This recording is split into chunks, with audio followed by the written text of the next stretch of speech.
Sveiki, malonu, kad įsijungėte šį video ir šiame video trumpai papasakosiu apie tai. Sportuoju, bet nematau rezultatų. Kur pakastas šuo?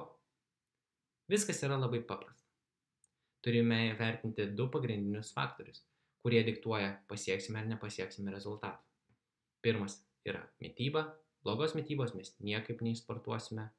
Antra, neteisingai suplanuotas fizinis krūvis. Kaip ištaisyti pirmą? Kaip pagerinti mitybos planavimą tam, kad pasiektume svorio kritimą arba svorio prieaugį? Svorio metimą pasieksime sukūrus kalorijų deficitą, suvalgant mažiau maisto, negu mūsų kūnui reikia svorio palaikymui. Tada maistinės medžiagos, turime suvalgyti pakankamai baltymų, riebalų ir angliavandenių. Ir tada jau pagal save tas visas kalorijas įskirstyti dienos metu. Ir tai yra labai paprastas dalykas, būtent apie mitybos planavimą, siekiant mesti svorį. Siekiant priaugti svorį, reikia taip pat suvalgyti pakankamai baltymų, riebalų ir angliavandenių ir sukurti kalorijų perteklių, suvalgyti daugiau maisto, negu reikia svorio palaikymui. Esu begalę atvejų susidūręs, sako vaikinas, negaliu priaugti svorio, turiu greitą medžiagų apykaitą, sako, viską išbandžiau ir paklausiu, o kad nors bandėjai valgyti 3 dienas iš eilės bent jau po 3000 kalorijų? Taip. Paklausiau, priaugo svoris? Sako, taip. Sakau, kodėl nevalgei antrą savaitę taip pat? Man buvo sunku suvalgyti daugiau maisto.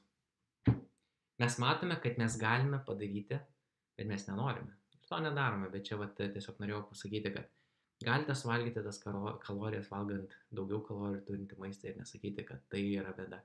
Nesiskųsti, tiesiog daryti veiksmus, kurie veda mus prie tikslo. Tada tas antras dalykas – sportas. Supratote, kaip jau maždaug veikia bazinių mitybos planavimo principai šitie video, dėl ko nepamatote tų rezultatų. Tada sportas, tai kaip reikia sportuoti, kad pasiektumėte tos rezultatus. Dažniausiai, bent jau mano atveju aš persinodavau ir todėl negerėdavo mano tie rezultatai. Nedidėdavo jėgos rodikliai arba treniruotės būdavo neteisingai suplanuotos. Ir būtent todėl nepakildavo jėga, ten didėdavo ištvermė ar dar kažkas tokio ir aš nematydavau tų rezultatų. Tada dažnas žmogus irgi arba įsportuoja, arba ten ateina vieną kartą per savaitę ir jeigu tu ateisi vieną kartą per savaitę sportuoti, yra didelė tikimybė, kad tu tiesiog nesukursi pakankamo streso raumenynui, kad tas raumenynas augtų.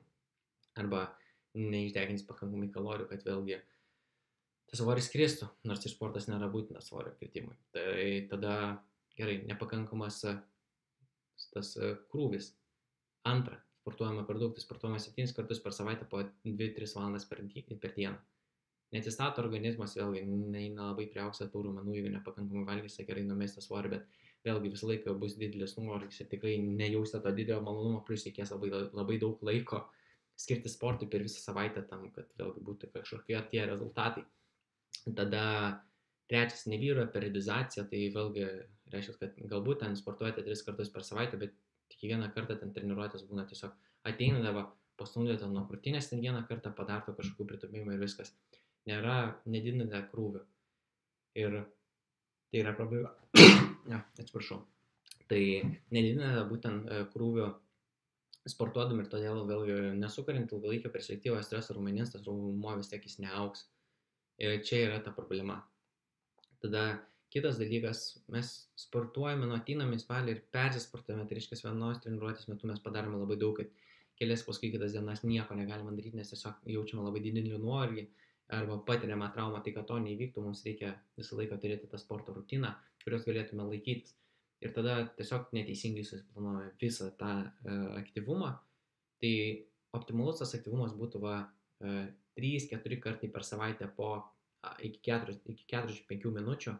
Pagrindiniai baziniai pratimai, tai tarkim 4-5 pratimai per treniruotę skirtingoms raumenų grupėms arba tarkime 2 pratimai priekiniai kojų grupiai, tada 2 pratimai ten šlaunims, 1 pratimas presui, kitą dieną ten pratimas krūtiniai, nugarai, tricepsui, bicepsui, viskas. Ir mes taip ir tiesiog darome labai tokias trumpas, kokybiškas treniruotės, ten salėje nesportuojame po 2 valandas, jeigu mums nereikia daryti ilgų priėjimų tarp serijų, ko ir nelabai reikia paprastam žmogui, kuris tiesiog nori pagerinti savo tą visą bendrą savijautą.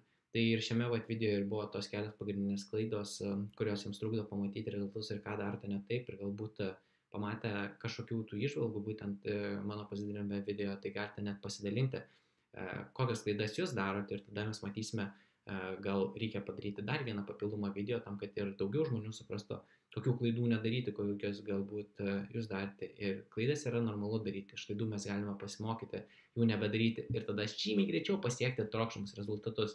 Tai jeigu norite mažiau daryti klaidų, tai drąsiai galite man parašyti asmeninę žinutę, įsigilinsime į jūsų individualią situaciją ir tada nuspręsime, kaip turite daryti, kad savo tikslus pasiektumėte žymiai greičiau. Ačiū, kad išklausėte šį video, tikiuosi video buvo naudingas ir pasimatysime kitą kartą, mėlyjeji. Iki greito ir gražios jums likusios dienos. Iki pasimatymo.